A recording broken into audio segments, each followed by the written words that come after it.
Hi everyone. So LinkedIn decided to restrict my account. I can't get into it. I've set up a new profile. So if you can please connect with me, and if you are connected to people in the Liberal Party, in the Conservative Party, in whatever, please reconnect with me. I set up a new profile because I can't get back into that account. I tried for a long time and they want me to upload ID. That's not working. So I just set up a new account, and I just want people to reconnect with me. It's not a joke. People at Teleperformance, my past managers from TD, RBC, I can't send out too many invites to connect, otherwise they'll restrict the new account as well. I was just being honest about the hate texts I was receiving, and the messages I got telling me that, oh, if I have sex with people, they'll pay me extra.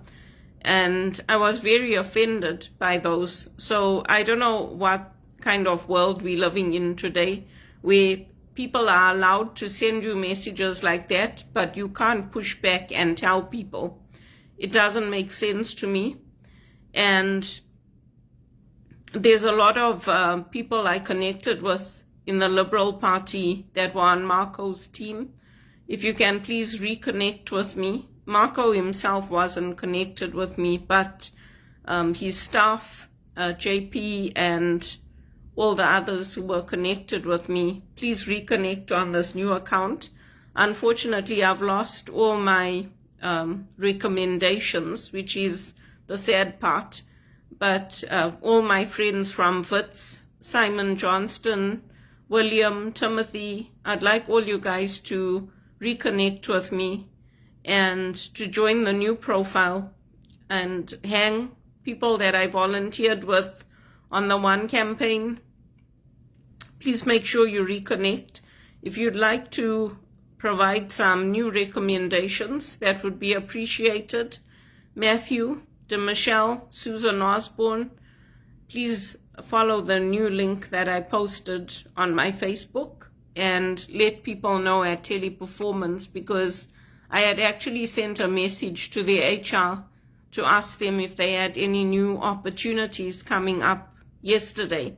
So if they respond, I won't be able to check that. They'll have to reconnect to the new profile and then communicate with me that way, because I can't get into it. They're asking for a piece of ID, and I tried to upload it and it's not working. So, I think it's important that people know that I'm telling the truth.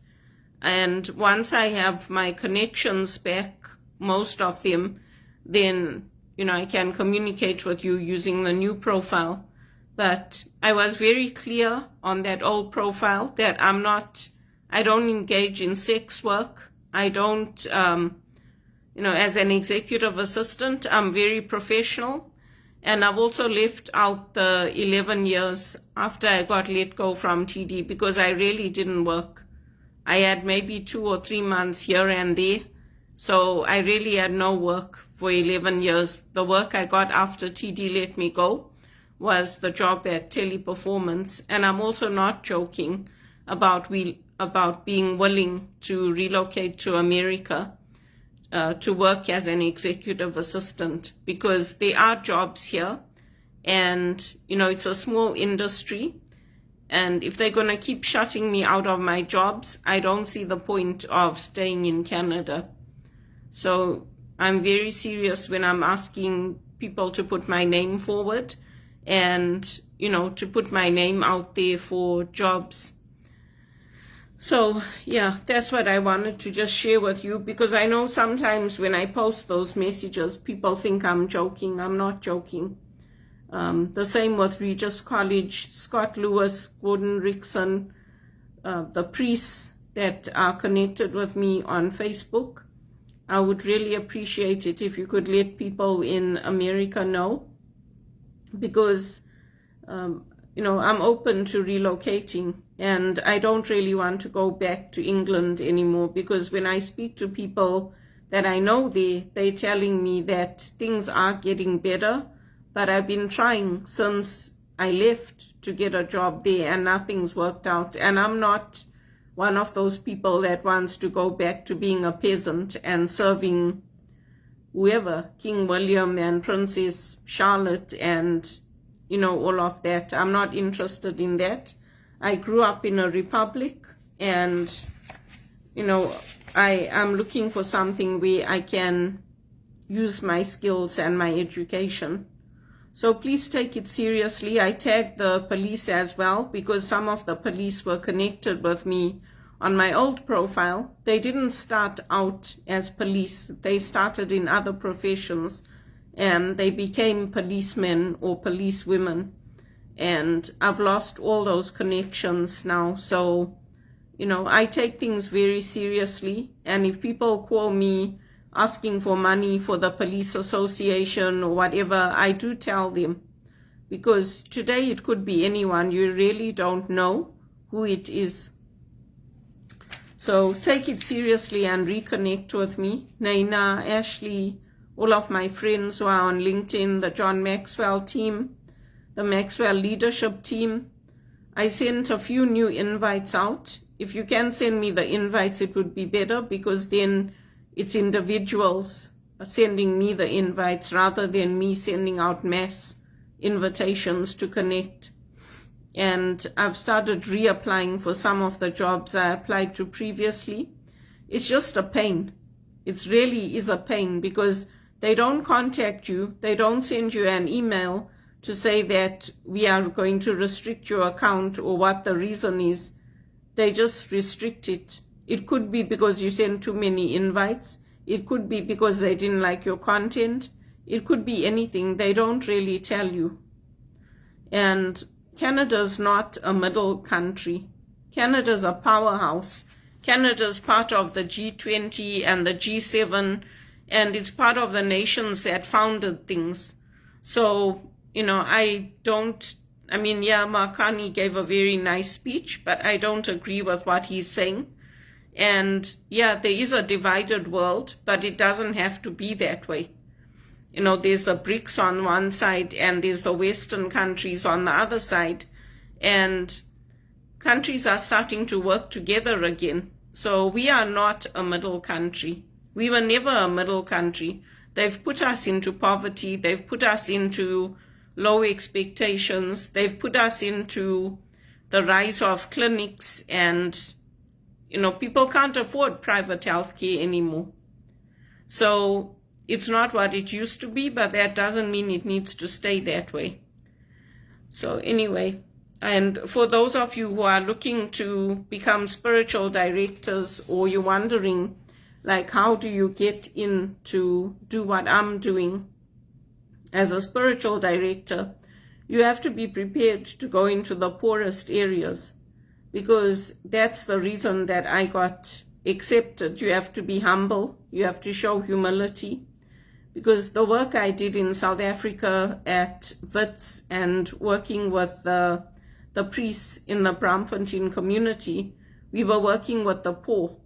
All of us who stayed at Trinity House didn't come from rich families. So you have to be prepared to do that. You have to be prepared to help at soup kitchens out of the cold and, you know, bring your prayer life forward. Be prepared to help in the church with prayer life and liturgical services and all of that. And we're not all the same. So I'm not a bookkeeper. There are other people in my friendship circles or my circles who they train to be bookkeepers. I'm not a bookkeeper. I'm a spiritual director and an executive assistant. Yes, I took other work because I couldn't get that work. But that's my profession. That's what I trained in. And the same thing here in Toronto. I went to the poorest areas. I helped with out of the cold. I went to serve at soup kitchens. I served in different areas. Now I can't do it that much because of my health. But I do still help in the church. And I do still help with prayer in the church and with different functions. So that's what I just wanted to let people know, because it's unlikely they're going to give me that account back. So please connect with the new account. And if Roger Federer's watching this, and Rafa Nadal and Novak, let your teams know, because I can't get that account back, unfortunately, and I won't be able to communicate with your teams if you don't let them know. So please do that for me, and let other people know in the banks like HSBC, TD, RBC. Michael Stein is retired now, so I think he took his profile down. John Holt is retiring. So many of them are retiring and they're deleting their profiles, or, they're not there. But if they are still there, then tell them to reconnect with me. Anil Nayak, Yash Javar. I don't think Jason Peel uses LinkedIn. But just let people know, because otherwise they're not going to be able to connect with me. And that includes people from the One campaign. If you want to connect with me on LinkedIn, you have to send a request to the new profile. So I just wanted to start with that. And then for today, for week 2 of this book, I'm looking at the law of influence. And the question for reflection is, what are you currently doing to increase your influence?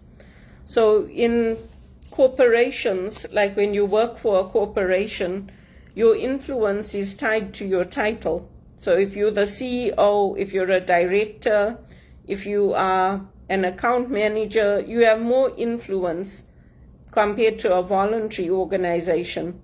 With a voluntary organization, people have to want to follow you. Because if they don't see a reason to follow you, you're not going to get buy-in. Your volunteers will just fall away, and your organization will not continue to grow and to thrive. And that's one of the biggest differences between a voluntary organization and an organization where people are striving to get to that next position, because that positional power does help you get influence. And that's something that we need to remember in our work and in what we are doing. And for today, John Maxwell has focused on Joshua in the Bible and the law of influence. So he's basically telling us that Joshua and Caleb recognized the power of God to defeat their enemies. And both of them had been present when God had closed the Red Sea over Pharaoh's army. But did they truly understand that their ability, or rather their inability to lead people in that moment, would determine whether an entire generation of people would enjoy the land of milk and honey promised to their ancestors, or die in the desert? So obedience to God is important. Because Joshua and Caleb were obedient, they alone of the adult Jewish population entered the promised land. But for leaders, obedience isn't enough. They can't take others on the trip.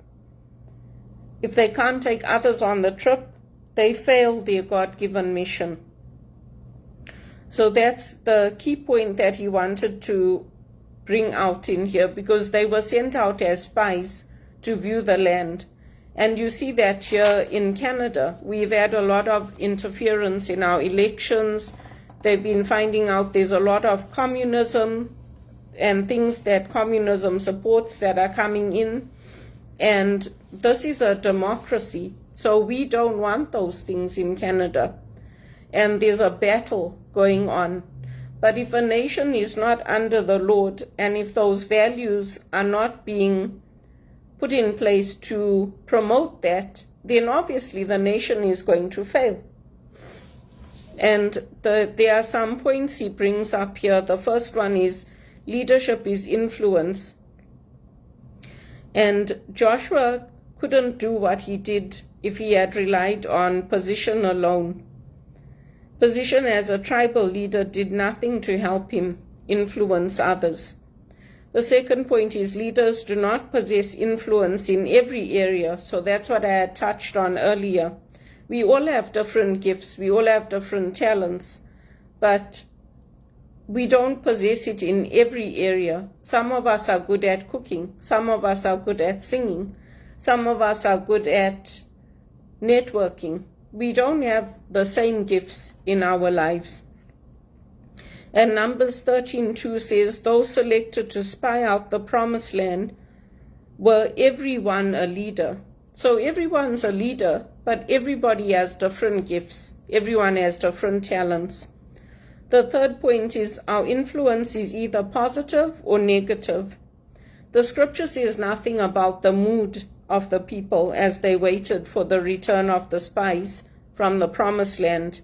But they must have been in a state of anticipation. They must have been waiting to see what are they going to come back and tell us about this land. So he says here, I believe that if all of the spies had given a good report, the people of Israel would have obeyed God and crossed into the land. But influence is a two-edged sword. It cuts both positively and negatively. The 10 unfaithful tribal leaders used their influence to lead the people astray, and the result was disaster, not only for those leaders, but also for all of the followers. The fourth point is faithful leaders use their influence to add value. So influencers who lead because they desire to advance their own agendas manipulate the people for their own gain. That's what the other 10 spies did. They were afraid and they used their influence to create fear in the people of Israel. They lied to the people saying the land devours its inhabitants. On the other hand, Joshua and Caleb desired to motivate the people to do what was right for the benefit of everyone. That is always the agenda of great leaders. It has to benefit and uplift the whole society. It can't just be uplifting a few people, because it doesn't work. And if you look at the communist nations, you see that. You see that in Zimbabwe. You see that in many of the African nations, that the people at the top, the people who are elected, they all get elected to lift up the society, but they land up looking after themselves, and then the economies collapse. And that's what's happening here in Canada. The economy is collapsing because there's growing unemployment, there's lack of doctors, and yes, we do need people to be able to retrain and requalify in their fields, because the medicine and things like that is not as simple as saying you can come here and just work in that field. I had to requalify. I had to learn about the laws of Canada. I had to take courses in HR, in the employment law, because it's different here compared to what it is in Britain or in Zimbabwe. The principles are the same, but the laws are different. So there are certain things we have to do when we go to a new place and we have to start over. And it is hard. It's not easy. And the fifth point is, with influence comes responsibility. Maybe the 10 unfaithful tribal leaders didn't desire to start a rebellion, but that's what they did. Following their negative report about the promised land, the people sought to depose Moses and Aaron and return to the slavery of Egypt. As a result, those 10 leaders died of plague, and all their followers died in the desert. They never entered the promised land. So influencing others is a choice. Many people who experience ineffectiveness as leaders give up and never try to lead again. Fortunately for the children of Israel, Joshua was not that type of person. He desired to become a better leader, and he would later receive a second chance. Meanwhile, he continued to be faithful to God and to learn as much as he could from Moses, who became his mentor. So that's important to remember. And the question again for today is, what are you currently doing to increase your influence? So I think that's important for us to remember too. And yes, we trade with other countries. We welcome trade. We want to export. We want to import. But never forget that those of us who left those countries, like Zimbabwe, South Africa, we didn't leave because we wanted to. We loved our countries. We didn't want to come here. We wanted to stay there. But we were forced out by the lawlessness. We were forced out by the corruption. We were forced out by things that are happening now here, used to happen there. And you call the police and they say, oh, don't report it because there's no evidence. So if you don't report it, there's never going to be evidence because there's no proof that it even happened. The same things are happening here. At least here, okay, we've got food banks. We can go to the food bank. If you don't have the food bank, you'll go to sleep hungry. Because you don't have a community here that will say, okay, I'm going to bring food for you. We'll come together and we'll look after each other in the community. We don't have a system in place to say, okay, those who don't have an income coming in, we're going to make sure that they get provided for through the churches or through the non-profits. It's just like, well, there's nothing. So what are you going to do? And that's what happens in Zimbabwe. So they, at least the people, they come together because the white community, the Indian community, they get together so they support each other. But when you come here, if you're like me and you don't have a job, what are you going to do? You're going to go and use the food bank because at least you'll get food. Because I know, because I went to sleep hungry here many times. The cupboards were bare. I didn't have any food. So this is what he's talking about when he's saying the law of influence. Because each of us are looking after our own countries. Each of us are looking after our own countries. And the people who are in Zimbabwe, many of them are staying there, not out of choice, but because they can't leave. They don't have the points to leave. They don't have the education to leave. So they're staying there and they're making the most of it. But those of us who can leave, even Mark Carney, why do you think he's setting up his headquarters in America? Because he's telling us, and the Bank of Canada is telling us, life is going to get worse here. You're not going to have the same standard of life. You're not going to be able to give your children the opportunities that we had. So people are like, oh, well, if you're doing that, then we also want to go and work in America. He's our prime minister. So what is the hope that he's offering people?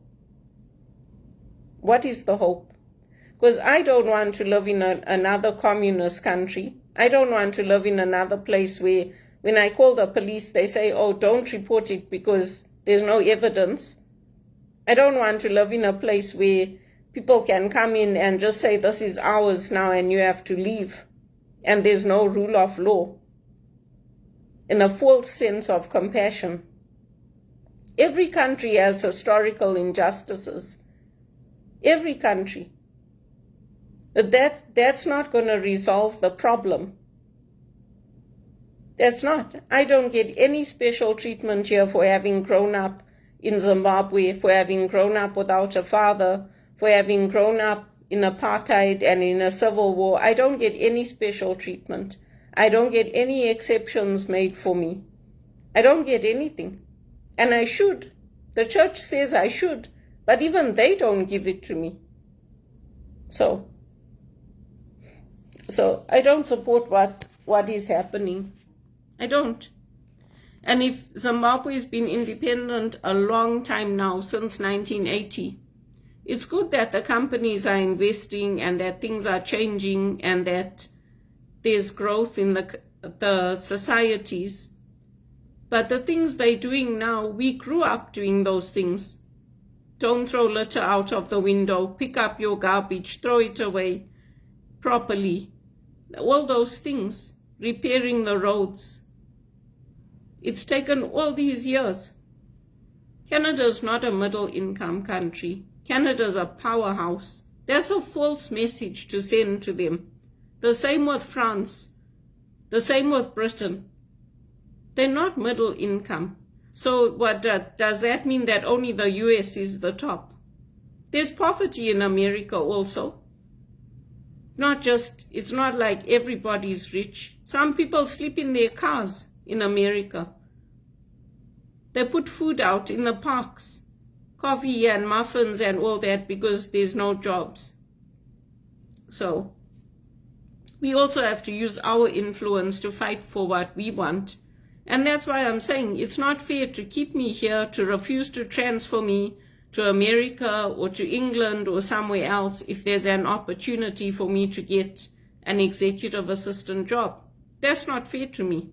Why would you keep me here and keep me without work and keep me broke when there's opportunities in the banks, in other places, and they're looking for people who are good? That you're only hurting your own company. That's what you're doing. You're hurting your company and you're hurting me. And you're just promoting a culture of poverty. And nobody wants poverty. Believe you me, poverty brings disease. It brings illness. It brings breaking up of families. Nobody wants extreme wealth, but nobody wants poverty either. I don't.